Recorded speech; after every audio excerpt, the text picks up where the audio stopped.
Hello, everybody. Regardless whether you're here at the ETH, participating remotely, or watching the upload, I'd like to welcome you to VIScon Digital. For a long time, it was unclear if there even would be an event, and if so, in what format it will take place. So I'm even happier now to welcome you in person. My name is David, I'm the head of the symposium, and together with our great team, we've created this event over multiple days, filled with talks, workshops, and even an escape room. Topics range from deep technical dives to questions about how to make tomorrow better than today. I'm very excited about the schedule and hope you are too. Unfortunately, they could not be here today, but our head of the computer science department, David Basin, and our rector, Sarah Springman, would also like to welcome you. Dear VIScon participants, I would like to welcome you to VIScon. As head of the Department of Computer Science, I'm pleased to say a few opening words. VIScon is a student initiative, and one we are extremely proud of in our department. VIScon has been running now since 2019, and it's fantastic that the Viz takes initiative to organize an event which brings students together with top speakers to have a dialogue about hot topics in computing and provides insights into future technologies and applications. This is a great way to get some insight into what is happening at the cutting edge of technology and also to spend time together, at least virtually, with some top speakers. I must say, I really like the focus and the structure with speakers covering both technology and its applications and impact. This year, of course, is a special year. Unfortunately, due to COVID-19, VIScon had to be scaled down.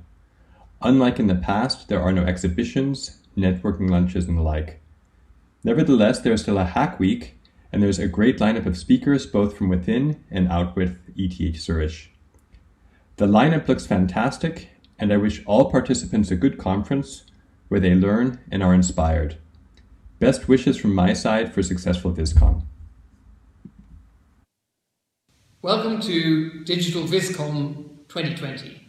Either at ETH Zurich or wherever you're watching. We're so sorry we can't do this in person, but nonetheless we're really thrilled that we can go online in this very special time. The programme is really exciting. There are 24 speeches from a mixture of great companies, startups, Unrailed, Google, Microsoft, our famous ETH professors, Kenny Patterson and Elliot Ash, and contributions from the University of Zurich, of the University of Applied Sciences in Winterthur and in Rapperswil. It's going to be great. Of course, the networking will come a little short, but who knows what one can achieve on Zoom these days. We hope you'll join in. We hope you'll have fun and enjoy it and learn something. And, of course, we really hope to welcome you back at ETH in person for VIScon 2021. Stay fit, stay healthy, and enjoy. Hello, everyone. As the president of the VIScon committee, I also want to welcome you to VIScon Digital. This event would not have been possible without the support of our partners. Even in such uncertain times, they remained flexible and surprised us with their creativity. I hope you all enjoyed the amazing welcome box from Ergon. Beekeeper, Zulke, and Besi prepared some fun challenges and quizzes for you all where you can win exciting prizes. You will see more information on that during the breaks, outside on the screens, or on our social media channels. On Friday and Saturday, some of you will be trying to escape a room using your hacker skills with Switch. With the QR code on the flyers laid out on your seats, you can sign up for IPT's great thank you box. Of course, I'd also like to thank the entirety of my organizing committee. For the past year, you've been working non-stop to make VIScon happen again. Switching to online meetings and Slack-only communication, as well as the ever-changing conditions and regulations, were not an easy thing to handle. And I think we still managed to create something amazing. I am extremely proud of you all. As is the case every year, we're looking for motivated people to plan the next VIScon. So if you want to peek behind the scenes and want to know what makes up such an event, you can contact us anytime or come by the VIS office in the CAB building. Needless to say, I also want to thank our numerous helpers in the yellow shirts. You're making sure that everything runs smoothly. I also want to thank the multimedia services team that are recording and streaming all of our talks, and I also want to thank the ETH Permits Office, working closely with us to manage all things pandemic. Here, I also want to mention our Hack Week, which started this Monday. If you're interested in our student association, the VIS, and its committees, you can still sign up and participate in the different challenges. It is not just about coding. You can also write interesting stories, design cool posters, or plan engaging events, of course, pandemic-friendly. And if you're interested in coding, there's also some fun challenges in which you get to know our IT infrastructure. Submissions will be rated on Saturday, so you still have a little bit of time. And the best few will win some very lovely prizes. Thank you all for joining us today and the next few days for a number of exciting talks and workshops. Make sure to stay alert, follow our safety and health regulations, and now lean back and enjoy the show.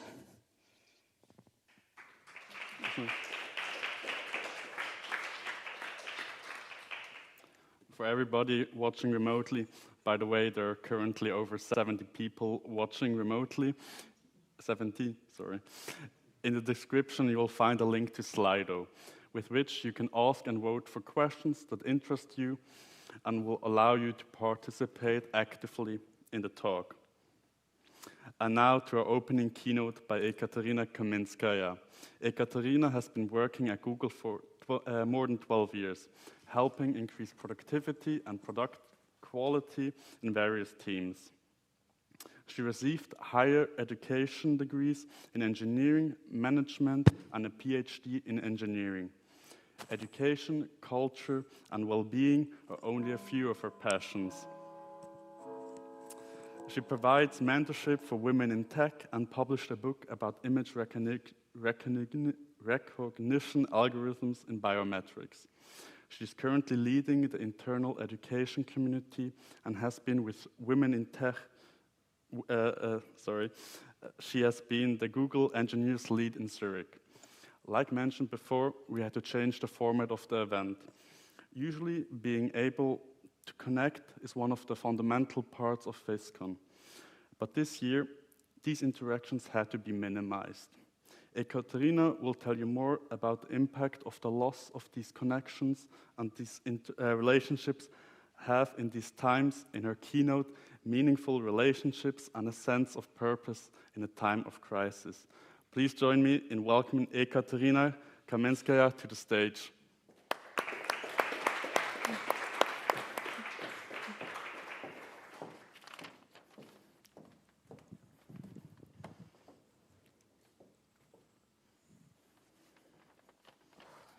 Hello. Hello. I hope you hear me. Okay. It's too far back. You have to put the mic a little bit closer. No, just the front part. Like this. Yeah. Okay.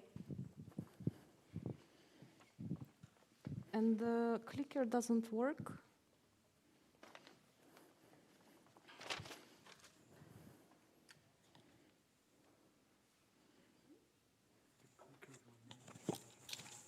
No.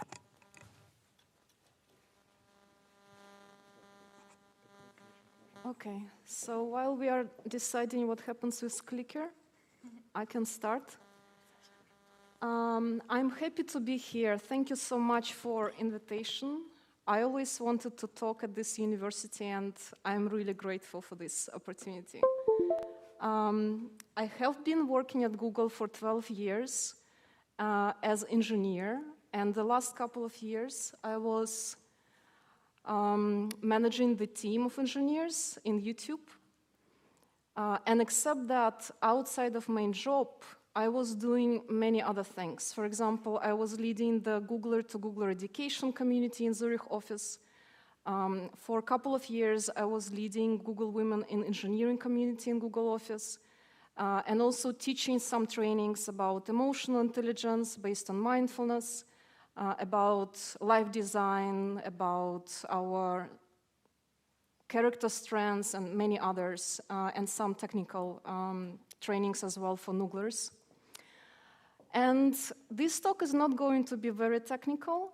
It might seem easy. There is not going to be much of the difficult theories, or there is not going to be any formula or something. But at the same time, I think these are some of the most fundamental and difficult questions that we will meet in our life. Unless you want to live by inertia, or you don't care, but for me, these are very important questions. And I can say that I'm still on my path in, understanding these things, in developing myself. That's why I want to share a little bit this with you. And this is only the beginning of our conversation. Definitely 45 minutes is not enough for this talk. I was really challenged what I can put into this short time slot. I wish I could talk with you for the whole day or several days. Consider it as a beginning. So if you really want to talk more to me about anything in these slides, about anything that you want to discuss about Google or anything else, connect with me in LinkedIn or Facebook and reach out. I'm happy to talk after that, have some chat and so on. So we are going to talk a little bit about crisis and what are the most important things, at least from my opinion, from my perspective. For me, crisis is a wave. And that's why people say the wave of crisis, the second wave is coming or something. It's like this energy that is coming on you. And then you have the choice. Maybe you don't do anything, so you just stay, and then you will see what this wave is going to do. Maybe it will hit you hard or something. Or you can learn how to skillfully navigate through all the complexities of environment and how to ride this wave. Maybe some of you like surfing or something and you can get a feeling, but if you don't even, I think you understand what I'm talking about. And as the first quote here says, any deep crisis is an opportunity to make your life extraordinary in some way. So, who here had any crisis in your life? Please raise your hand. Like, it's generally almost everyone. And did you notice that you learned from that crisis and something important changed in your life after that? Can you raise your hand if it happened? Yeah, so we see some hands that there was a change, right? And I want to talk about how to achieve more of this extraordinary change. Also, there is such a term, VUCA world. Maybe some of you already heard about it. It's a volatile, uncertain, complex, ambiguous world. It comes from military, and it shows that our current world is very difficult. There are many things happening. It's very hard to predict how any action, what the outcome of any action will be. Everything is quite ambiguous. And the only thing that you can be certain that in some way, any of your decision could be wrong. So it's only the matter of percentage how wrong it is, but it will be wrong as well. So everything is changing so fast. And in Greek, from ancient Greek, crisis, they had the word krisis, means the time to decide, or it's like a turning point. Maybe it's a turning point in the disease, when somebody will heal or not, right? And crisis is something that is an inevitable part of human nature and human life. It's going to happen with everyone, and it's happening right now in our world a lot. Also, the VUCA world is not something that we can or should solve. It's going to be like this. It's more about how we approach it and what we are going to do with it. Crisis is an unstable time or state of affairs in which a decisive change is impending. So something needs to change, and this change depends on you. I want to talk a little bit about example of my crisis. I had many of them in my life. There was one other talk that I was giving end of last year about how I was hit by a car as a pedestrian and how I had to think a lot about my life after that. But this time I will tell you what happened last year with my health. And that was not the pandemic. It was separate. Basically, I was working very hard. I was managing a team, and I didn't really preserve my health and my well-being, my work-life balance. So I was often working until 10 p.m. or 11 or something, because also like communication with the United States, teams and everything. And also a lot of travel, a lot of movement. And at some point, I started feeling some pain in my back on the left side. And this pain started intensifying each day, stronger and stronger and stronger, until it was like the harshest, the strongest pain in my whole life. It was like impossible to sustain, and I couldn't sleep. Every night during the 3 months while it was happening, I was sleeping maybe like 1 hour, because at nights it was even stronger. And the problem was that the doctors didn't know what is it exactly. They didn't give a clear diagnosis, which really kind of surprised me. I was going everywhere. I was doing all the types of analysis and checks.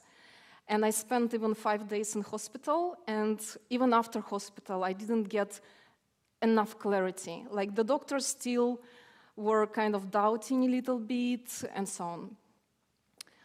So I had fear of death. I didn't know, am I going to survive this at all? Am I going to be alive in several days? And is it like something happening with my heart, or is it something happening with something else, my other organs? Where it's coming from, that was not clear. And usually, like at some point, doctors were saying, okay, let's try this. Maybe we will make an injection into your spine, but we don't know if it will help. If it helps, good. If not, at least we will check out this thing and we will move to another thing to do. So that was how it was working. And another fear was that it will become a chronic pain for the rest of my life, even if I survive, because usually in 3 months of strong pain, the pain may become chronic, so that you will just have it kind of nonstop. And I also observed how relationship played in my life. For example, also how some doctors were empathic. I could feel their understanding and support, and some were not. And so on. Like I saw lots of dynamics about communication with people, and I saw how much reaching out to people whom you trust, who are close to you, can help that they support you. And this opens up a lot inside, and this is such an important part of general healing. And as you see, I was still trying to work. So I was kind of in inertia, in the sense that I think around 30% of, like I was not 100% working, but around 30%. And even in the day of my hospitalization, when I went to emergency and everything, and basically even that day, I had to have some meetings in the evening, so which I didn't make already because it was so bad. And these are some pictures. So this is me in the hospital, and then in 3 months after that, I already felt better, and I was in Florida at Grace Hopper conference. This is the largest conference for women in engineering. where I was several times. It happens each year. So what I learned, I already mentioned about relationships. Some people really provided a great support that I needed, because I mentioned a fear. I may also mention that I was crying every day because not enough sleep, energy, not understanding what's happening, feeling that, oh, maybe I will not survive this night, you know? So basically, these are some of the pictures of people who supported me. On one of them, the first one, in the red t-shirt, you see Yarif Adan. He's a product manager in Google Assistant, and he's somebody who experiences a strong chronic pain for many years, and he gives some talks at Google about pain, and he also started a startup around tracking the pain and helping people, because pain is actually, as I understood when I went through this experience, is a very big, difficult area, which is in many ways unresolved. And so many people suffer in the world around it. So I'm really thankful for that. Also, you see here a doctor, Dr. Fan. This was the main doctor in Zurich who was giving me support, and that was such a great thing to have. And of course, like the rest of community that I have from all around the world and my friends. Some of my learning is that human connection is so important, vital, essential, and beautiful part of life that I maybe didn't recognize before how much important it is, because I worked too much, studied too much, and now I understand, and I want to spend much more resources and energy with that. And I learned many other things. For example, that when crisis starts, it's best to stop many of the things that you are already doing. Like, if you are sick, don't work. So that's one of the simple lessons. Also, I started paying more attention, even more attention to my body awareness. I did some experiments while having that strong pain, like what could reduce this pain, how can I do something with my mind, how my relaxation can cause some relief of that pain. And that was very interesting to see some of the connections. And also after that, I'm looking much more into somatics, body awareness, conscious movement. And overall, I understood self-care is such an important thing that we all should have as a priority in our world when times are not easy. Having a rest and enjoying nature more. And now I'm in sabbatical, so actually from the time when I got sick, 1 year passed, and I went into several months sabbatical, and I just came from Spain and Portugal more than a week ago. So basically, I'm on travel, I'm enjoying life, I have time to reflect, and I don't work this month. And of course, I don't have to manage people and everything, so I really have time for myself, and that is one of the consequences of that experience. What I propose, and this is important for us at any times, and especially during times of crisis, these are 3 things: be, connect, and do. And I will talk a little bit more about it. But let's see how much time I have. Okay. So be, I propose, and this is my perspective, that we should start with being. Often we do too much, so we are running around, we are doing things, we study, we work. I was studying and working in my life at the same time, like doing all the PhD and everything. And usually we don't have time to ask ourselves some important questions. We don't have time for ourselves to rest, relax, and really understand what's important for us and what are our values. What should I do to really have much more satisfaction and happiness in my life? So start with being. And in being, I will mention a little bit how to be mindful, resilience, optimistic, realistic, joyful. Can we be joyful in times of crisis? I think yes. How to be more healthy. And then the next part, which also is based on our way of being, is connection, relationships with other people. So if you are super tired, angry, stressed, depressed, anxious, can you really connect to other people in your best way? Probably not. So start with being, then connect with people and see how you can explore the relationships, how you can get deeper, how you can become more authentic, true to yourself in that relationship, how you can be more empathetic and compassionate, and how to create a community around yourself.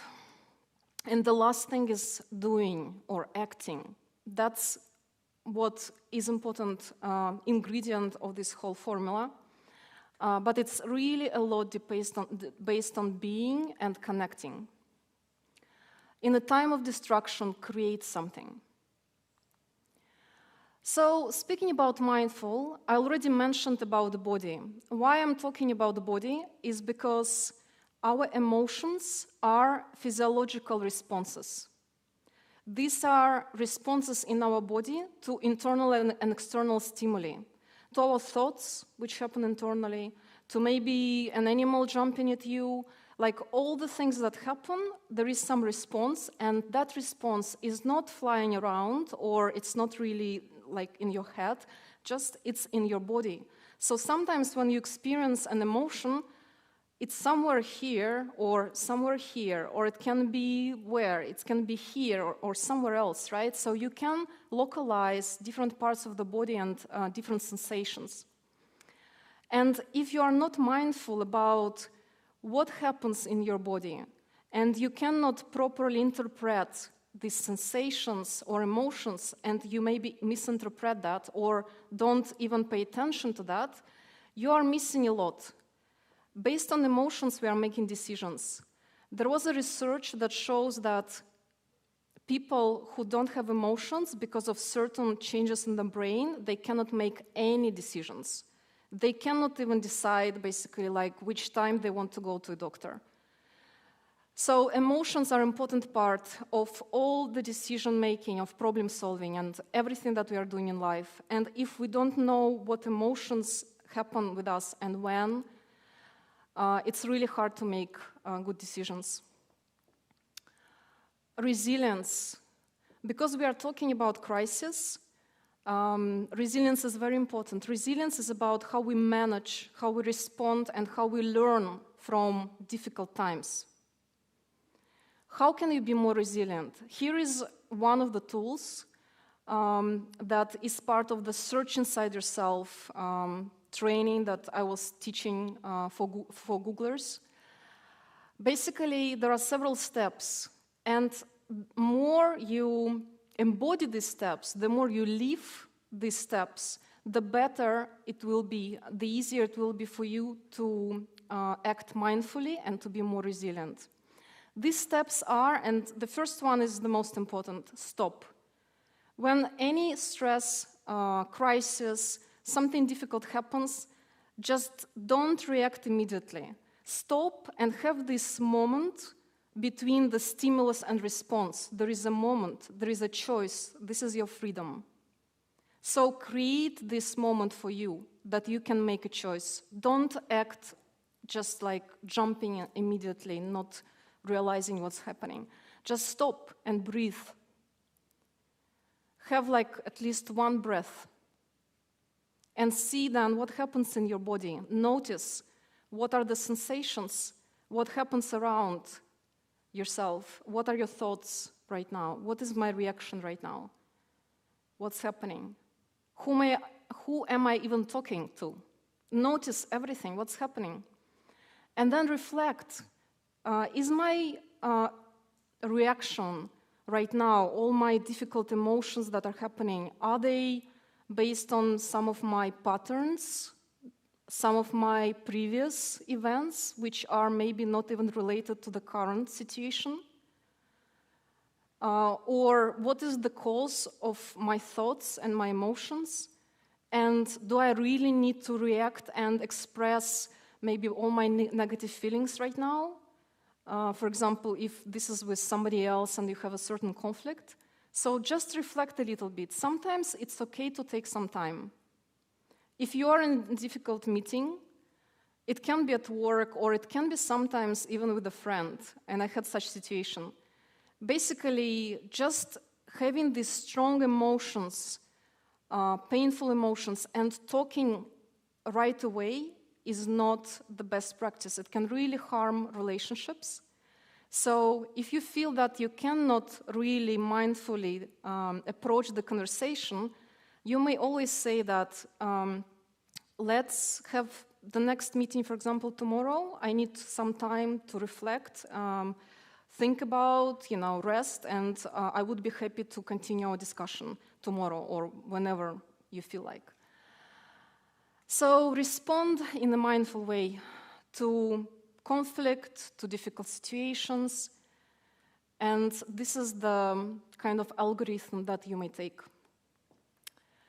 Now, can we be optimistic and realistic, even when times are so difficult? And it's important to be both optimistic and realistic, right? It's important to see really what's happening around and accept the situation as it is, as much objective as you can, but also still be optimistic and hopeful about the future. And here you see one of the models, which is practiced in cognitive behavioral therapy. It's an ABCD model. So adversity is the event, something that is challenging to you. Basically, what happened? Maybe recently with you or at any point, right? Start with that. And then think, my reactions and the difficulty that I experience there, on what kind of beliefs my reactions are based. So the problem is that consequences of this event are not coming from the event itself. So C doesn't happen because of A. C happens because of B. Because of the beliefs and thinking patterns that we have. The same event may have completely different consequences, outcomes, and reactions in other people, just because they think differently and they approach life differently. So what you need to address is you need to look into B, your beliefs, understand what are the consequences of you having these beliefs. Maybe you have pain, you have agitation, you are anxious when you believe like this.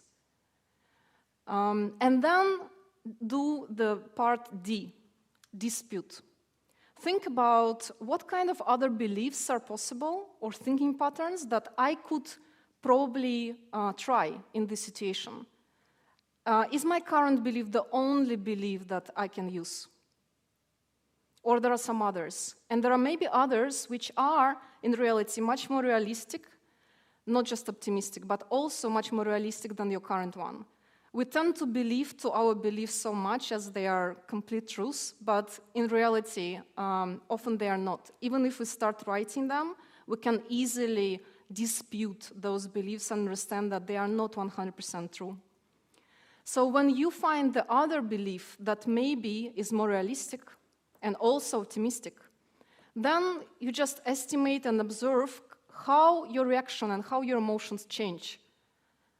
Does it change your overall view of the event that happened, of A? This is something that you can practice when you experience difficult emotions, in times of crisis, in times of stress, in times of any difficult situation. And I asked you, can we be joyful? So there is a book by Sonia Lyubomirsky, The How of Happiness, which describes 12 practices which were researched and found that there is a real difference. So people become happier if they do those practices. Some of those practices were that express gratitude. This actually makes us happier and more joyful.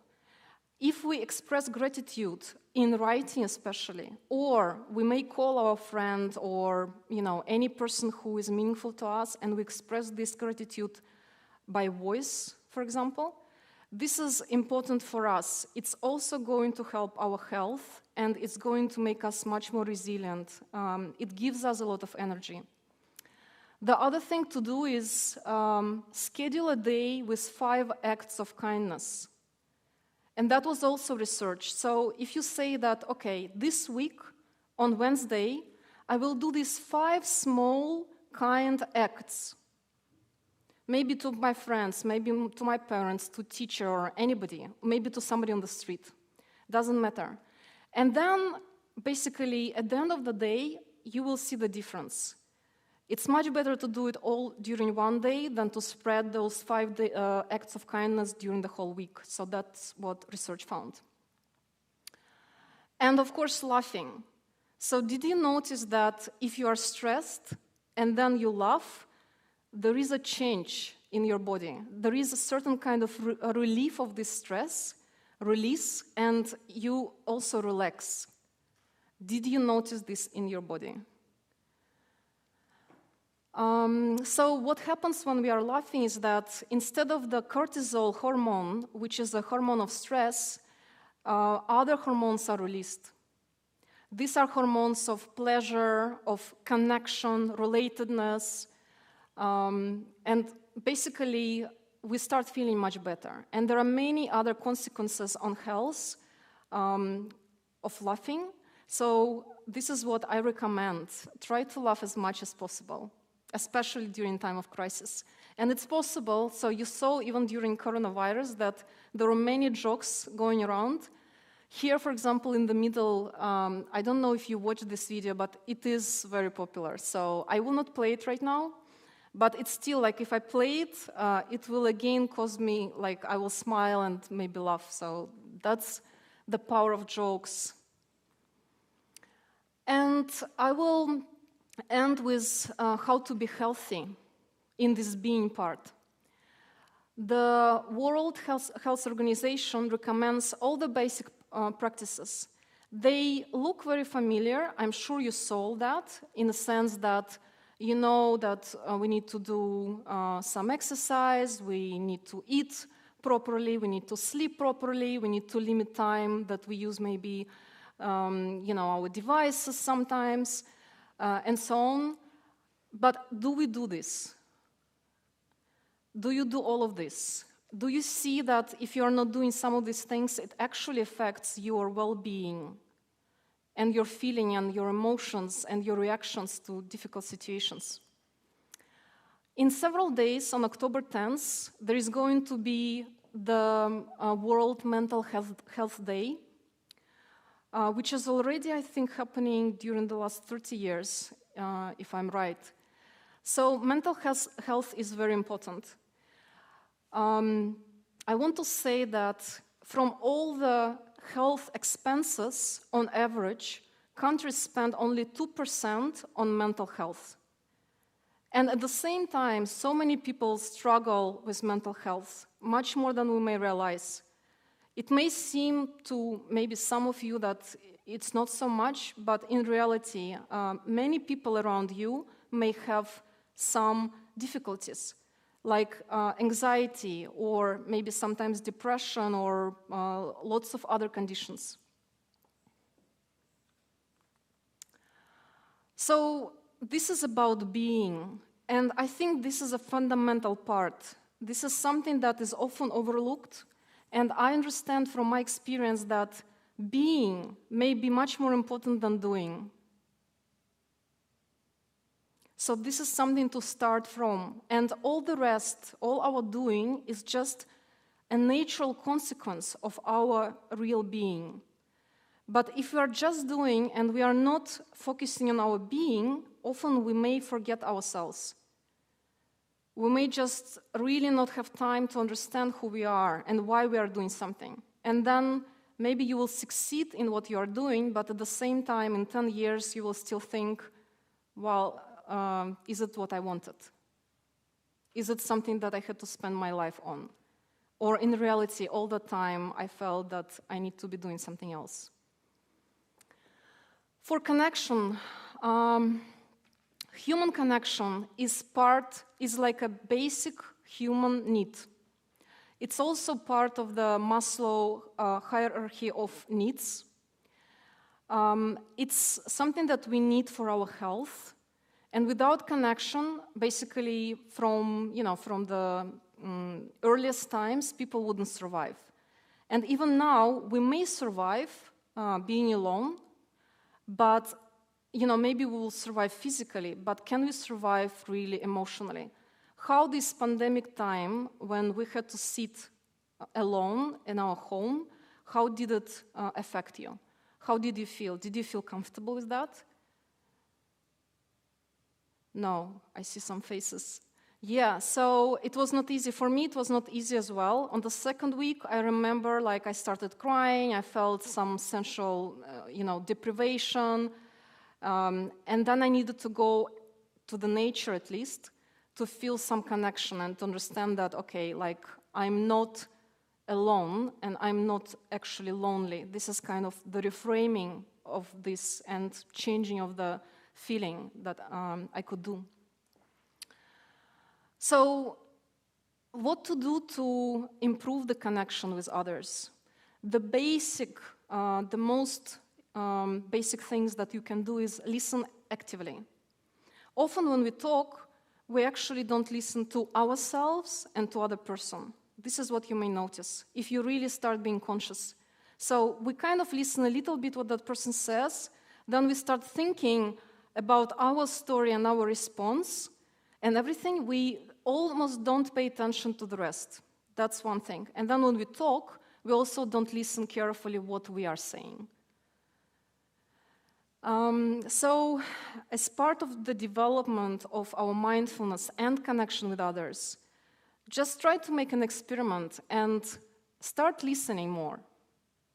Without thinking, preparing the answers, and it's not necessary sometimes to say how it is for you or your story. Just give the opportunity for that person to tell their story. Finally, give them time. This is a gift.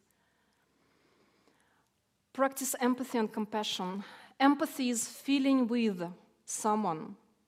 Empathy in reality is a brain tango. We are actually replicating in some way, unconsciously, what the other person is feeling. So if you see that somebody is in pain, like the needle comes into the hand or something, you immediately feel pain as well.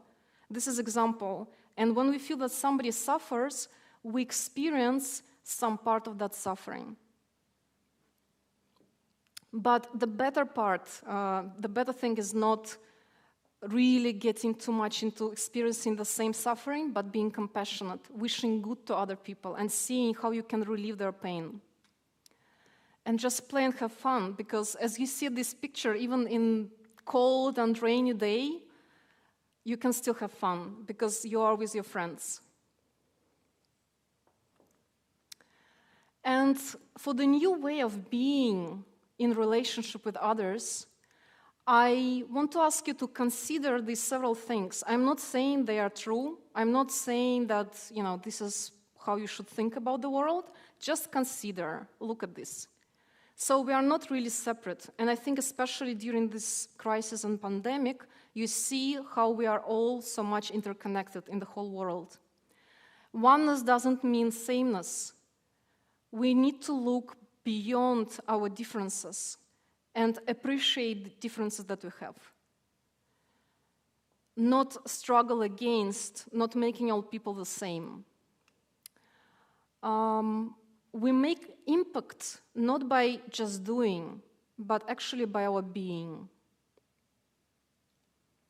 So the way I am impacts you, not less than what I'm doing right now or what I'm saying. We are co-creating with others. Even if you think that you start your project, startup, or anything on your own, that's not true. Even in that case, we are so much based on what our teachers, parents gave us, what we read in different books and so on. But the best thing that you can do is, if you want to contribute to the world, start doing it with others in co-creation. That's the best thing that I can say from my experience. If you are interested in something and if you have a calling, connect to several other people who have the same interest, passion, and calling, and start discussing with them. Start digging deeper. Start thinking, what are the small things we can do together on our journey? And then these things, from small, will start being bigger and bigger. Relationships need air to grow.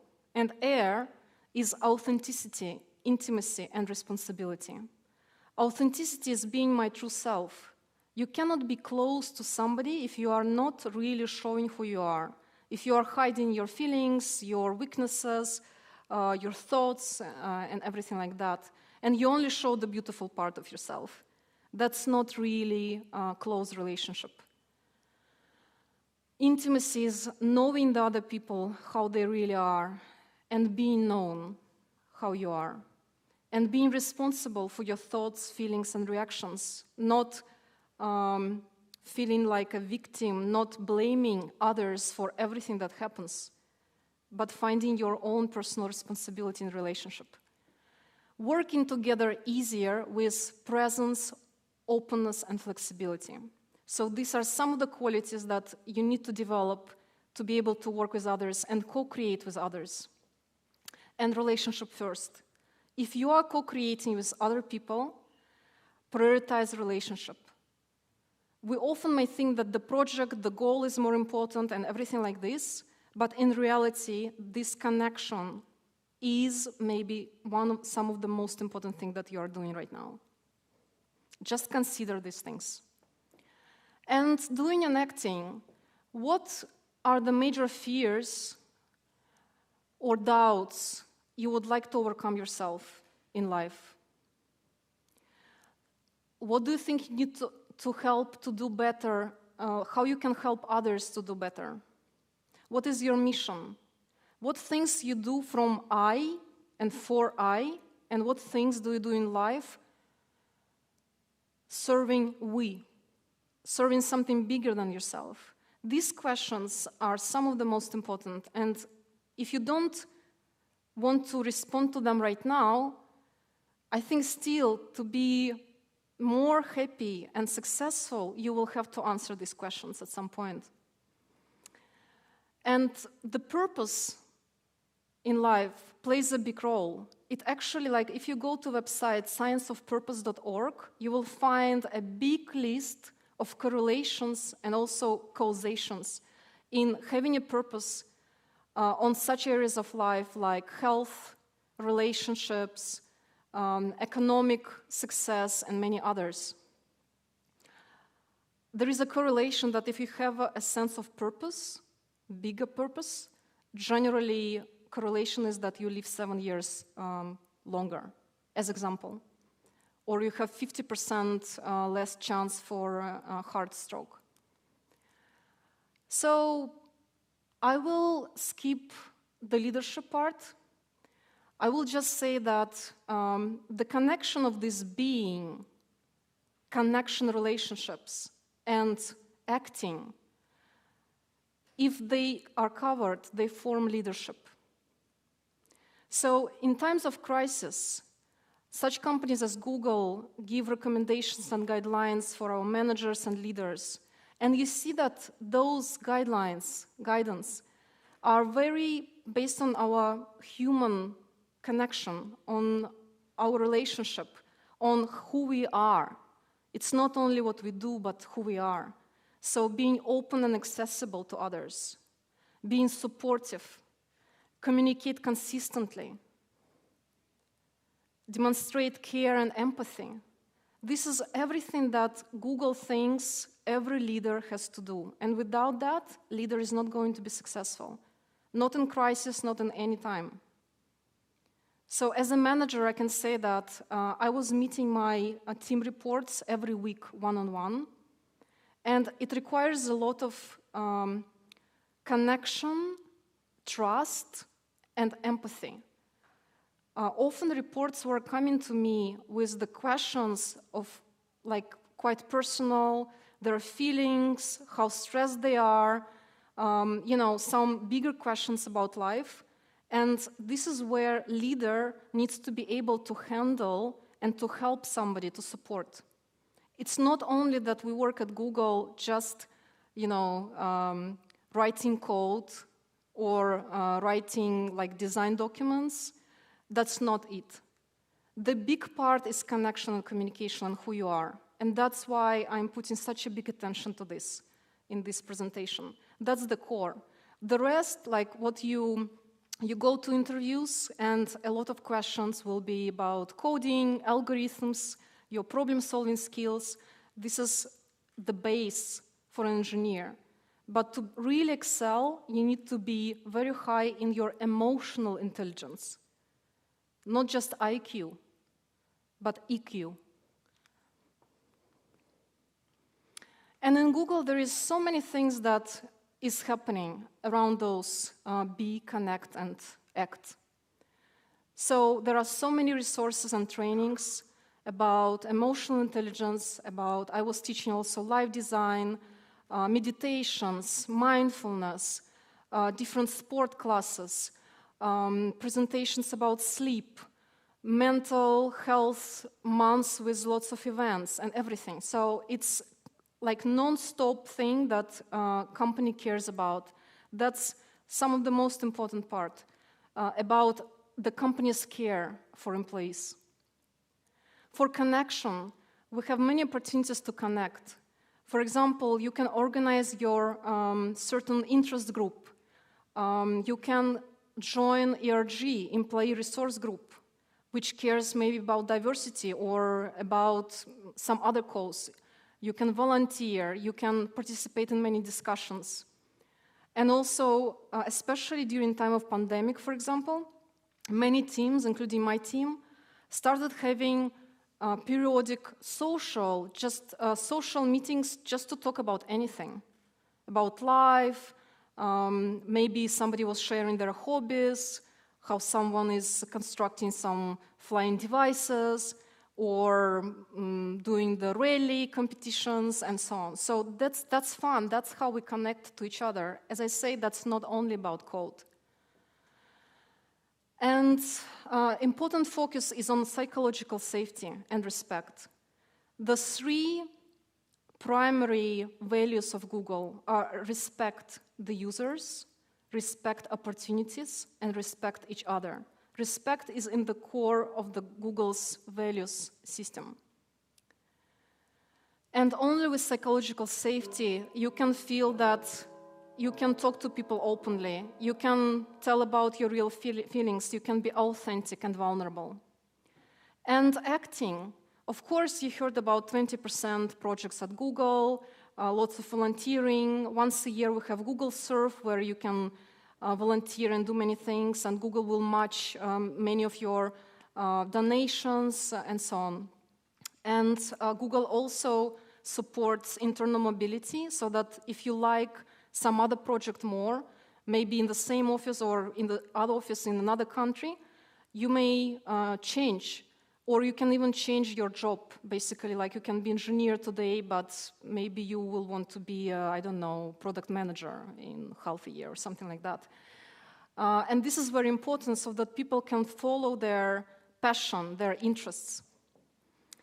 And bottom-up culture is very important, that the decisions, the structure, the strategy, and the vision often, in many ways, come from bottom, from individuals, from smaller teams. They are not coming from, some higher leaders. And that is very important, that people have this autonomy to decide what they actually want to do. And finally, I want to finish with this slide again about the wave. And I want to invite you to befriend the crisis and to see how the crisis that is happening now about pandemics, climate change, economic crisis, the change in education that may be happening, and many, many other changes that are happening around how you want to live during this crisis, how you want to be, how do you want to have relationships, and what do you want to do for a greater good? How can you serve the world? Maybe in a small way as a start. It doesn't need to be something big. So it's time to change, it's time to decide. Thank you.